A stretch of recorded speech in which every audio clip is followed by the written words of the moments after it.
just have to push through it. But if your horse is just a nice pleasure horse and you want to be good friends with your horse, Yeah. I would like my friend to let me poop. Yeah. Yeah.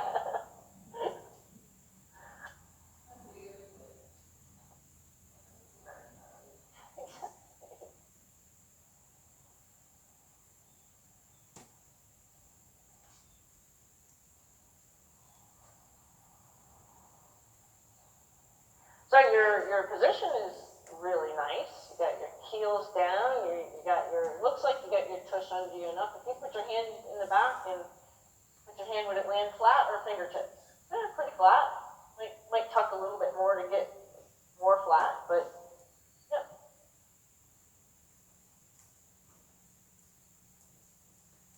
One interesting thing for me is even moving my hips. I think I've been very Rigid. rigid, yeah. But part of that's back pain, frankly. But I think No, this is better for you. Right. Yeah. When my back hurts, I throw my bareback pad on my Tennessee Walker because he's a lateral moving horse. He works my back out. But I go as loose as I possibly can with my back because I allow his body to do all that adjustment for me.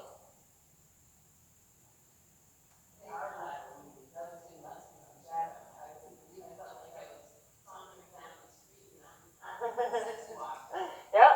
Oh man, and if your back ever really hurt and you wanted to, if she'd let you get on one of them and ride one of them for even 10 minutes, you'd be surprised how much that's a chiropractic experience. Oh, is that what we're doing now? Huh. It's like, okay, let's do that, Harley. Looks like I don't know if you were paying attention. It's a new one.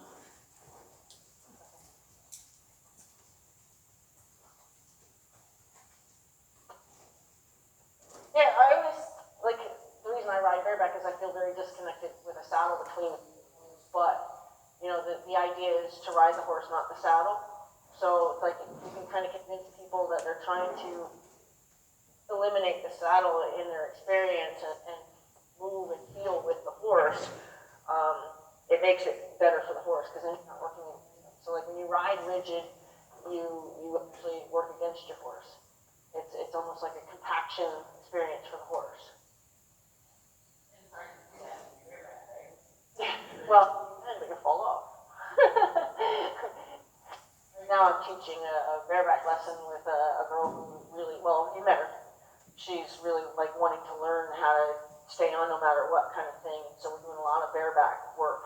And when she starts to stiffen up, is when she starts to bounce, and when she starts to bounce, she gets actually elevated off the horse, and almost like her legs turn more scissory, and then she, like a clothespin, she becomes like a clothespin on top of the horse, and she starts bouncing down, and then as soon as she overrides that, because it's hard to override that fetal thing, as soon as she overrides it, the horse runs better, moves better, and then she can actually stay on more comfortably. So, it's overriding, not gripping. Whether it's with your feet or with your legs. But it's not natural for us to override it.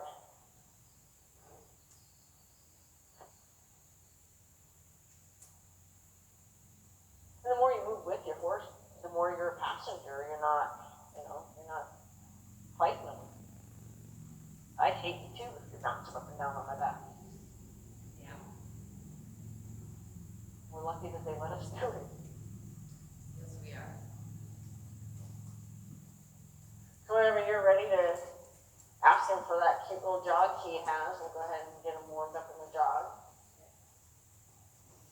I love his little jog. I mean, he's got a good trot, but I like his little jog. Kelsey said she worked really hard on teaching that to him, so.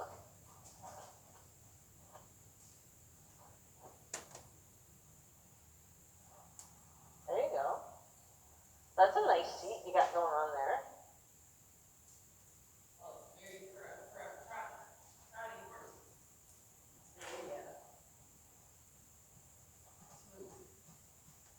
Yeah, quarter horses paints, they have really decent trots.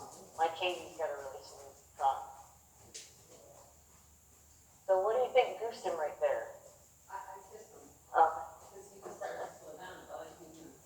Okay. And just the walks, I gave him a little bit.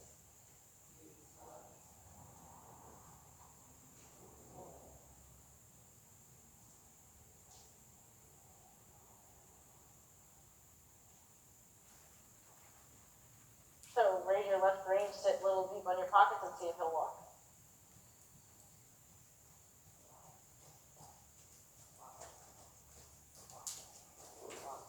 That took a while.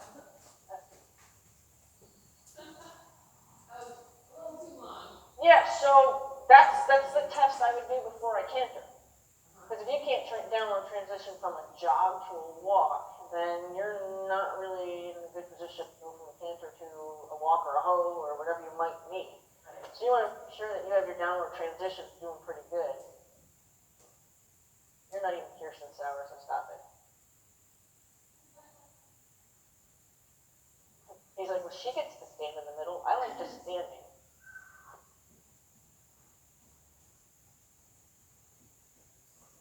So now, like, we're definitely trying to warm them up, but I would definitely, while you're trying to warm them up, it's not going to hurt to do walk, trot transitions. Yep, so that's what I was thinking, short Yeah. walk, long trot again.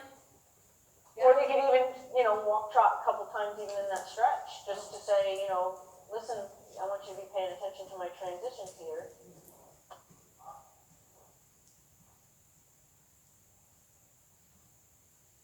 And he won't think you're punishing him for trotting. Because sometimes if we trot and then walk and we don't really make it clear that it's a transition, they feel like they're being punished for having trotted.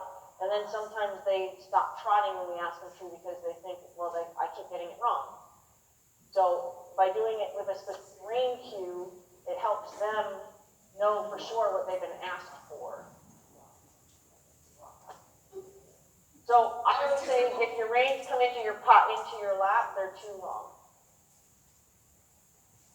So you should be able to have, when you need your reins should only come, they should still be at the wither, not all the way back here when you're trying to use your rein.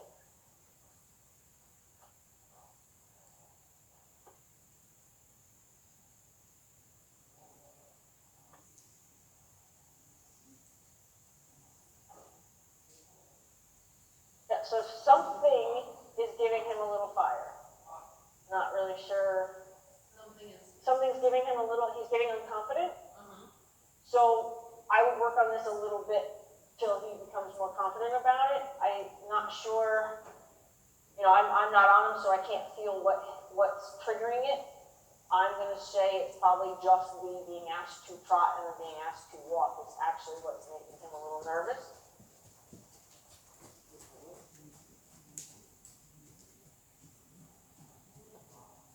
Good. Yeah, yep. So that's extremely valuable. You'll see horses will stay extremely tense, waiting for that physical reassurance that they did it right.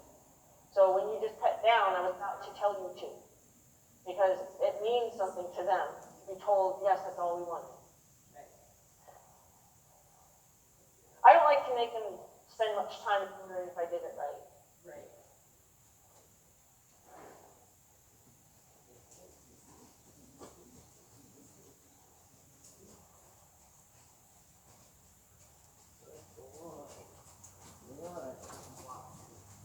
Yeah, so he's starting to understand. Now, the only thing that I would do, okay, so now he's got a fast walk because he's anticipating the trot next. So what I would do is for me, if I was working with horse, I would try to get an established, relaxed walk out of him. Like I would ask for almost a grandpa walk. And then I would let him kind of know he's doing the right thing. And when I ask him for the trot, I would be real particular about the jog, not the trot, and then bring it down to the jog. I would ask for the jog. So try to find a way to touch the gas just enough to get the trot, to get some impulsion in the feet, but not to get a full jog, a full trot. I want just a jog. Right. So it's just a matter of playing with the gas and helping him understand how much gas means what.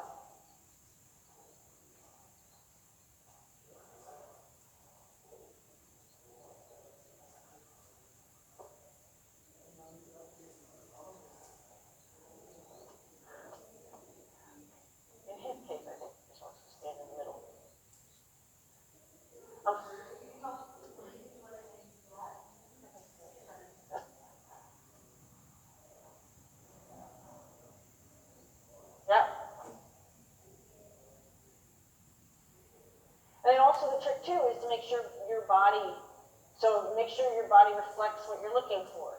So, because sometimes we're already gathered, like you ever notice horses that they get nervous when we start to gather ourselves to be ready to do the next thing? So that's how they feel. They feel all of that anticipation that you're doing, so then they even sometimes jump the gun. And then you're like, he's trotting when I didn't ask for it yet. But then you kind of did through all the other actions that you did. Right. So they listen to what happens first. So and so like the horse that gets panicky when I tighten my reins and I start shortening up my reins, what I'll do is I'll shorten up my reins and have it mean nothing, and shorten up my reins, loosen my reins, so I can desensitize them to that doesn't always mean something to you.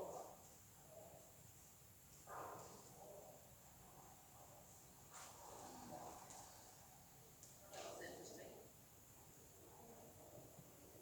See, I said, and walk, and I tried to sit down, and he sped up.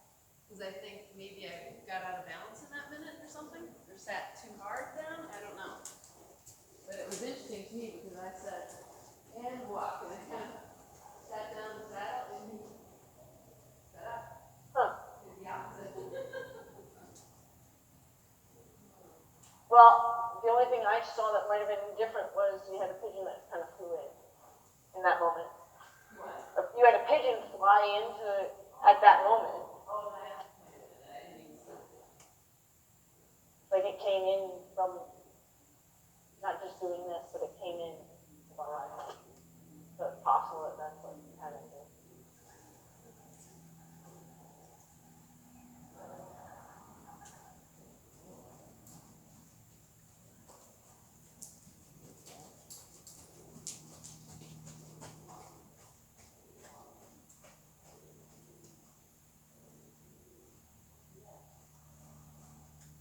Again, he did that again.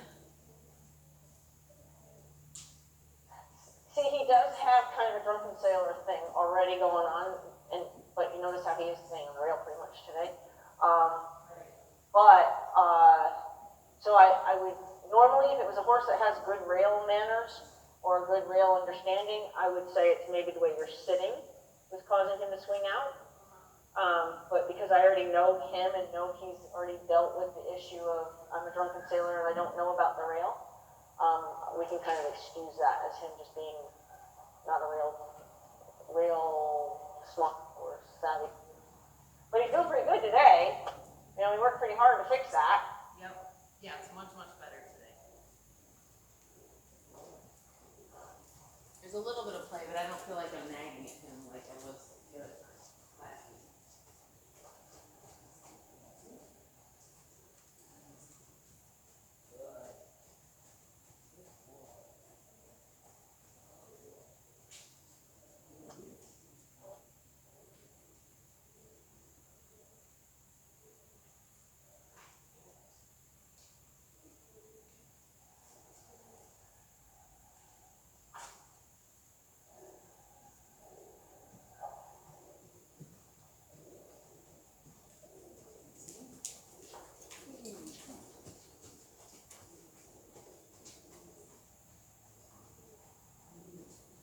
Okay, so now the jog's pretty well established. Now I would do trot transitions.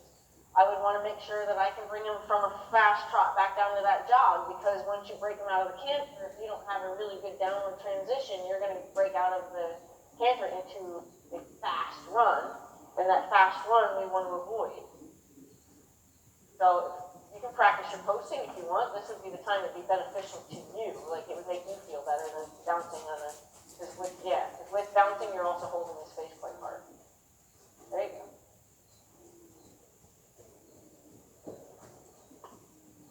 And then when you sit, it should cue him to jog. And then try to get that jog.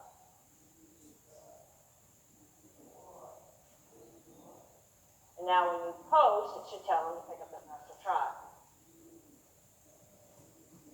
Don't use his face for your balance.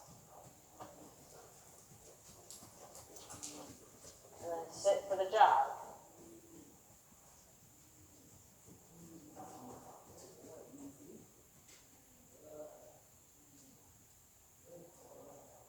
So we know he can jog slower, so let's try to get a little more critical about that jog. That jog should be almost a walk. He's definitely trotting, in my opinion.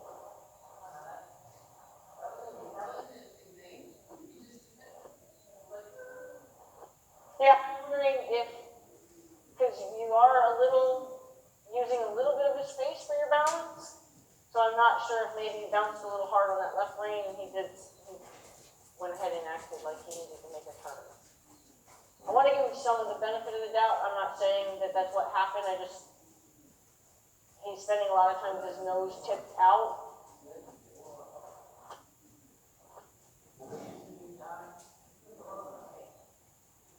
Okay, go ahead and post him into a faster trot. That's nice, right? Post him into a faster trot now.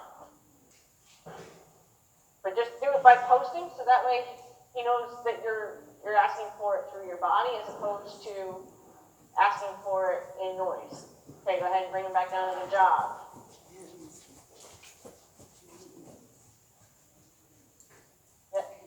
Yep, be particular about how slow you want him and try to get him to do it as fast as you can. So, yep. Yeah, no, I want you to use your left rein and then your right rein to keep his head straight, but try to do it in a much shorter period of time. Because he's still kind of trotting, in my opinion.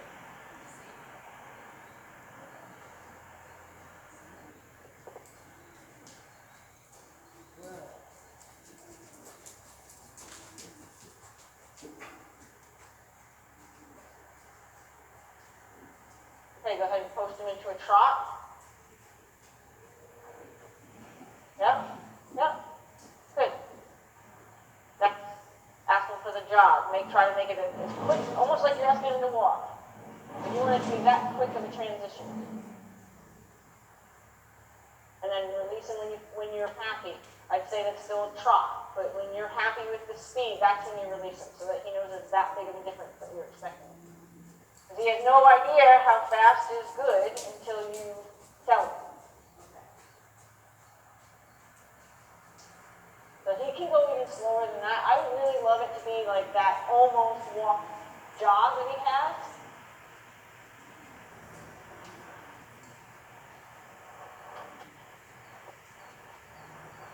And then as soon as you find that, now release him so he knows that he got it. That's cruise control.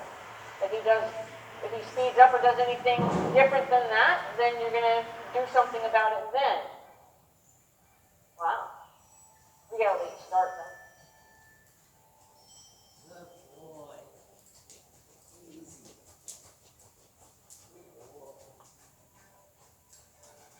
So, okay, go ahead and let him walk. And now see if you can establish a comfortable walk, because he's probably going to be a little bit up. If you feel like you have executive control, okay, because I want to make sure that we're not going to take it up a notch and have that not go.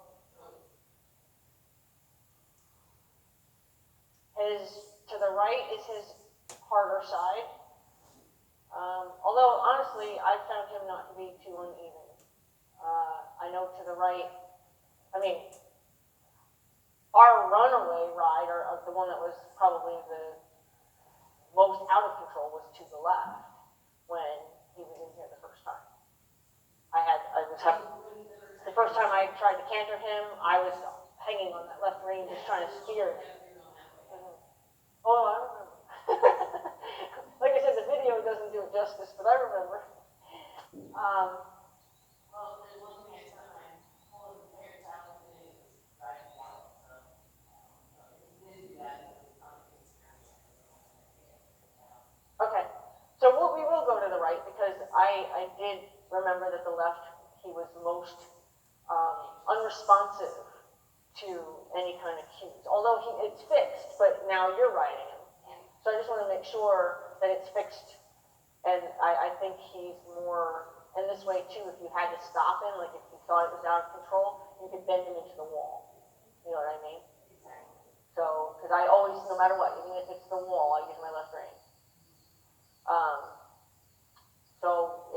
Let him walk. fire out of his feet, but we're gonna just let him walk for a few seconds so he can air up a little bit. Maybe, I know, I see. Maybe just one lap. And then we'll ask for the jog, we'll ask for the trot, then we'll ask for the canter, then we'll ask for the jog. We're not gonna ask for the trot out of the canter. But you want him to do the trot into the canter? Yes. Oh, Yep. okay. So you're gonna post and get that trot, then you're gonna sit, but you're gonna sit forward. So you're gonna sit with energy, you're not gonna sit with slow down. You're gonna sit with energy so he knows that he's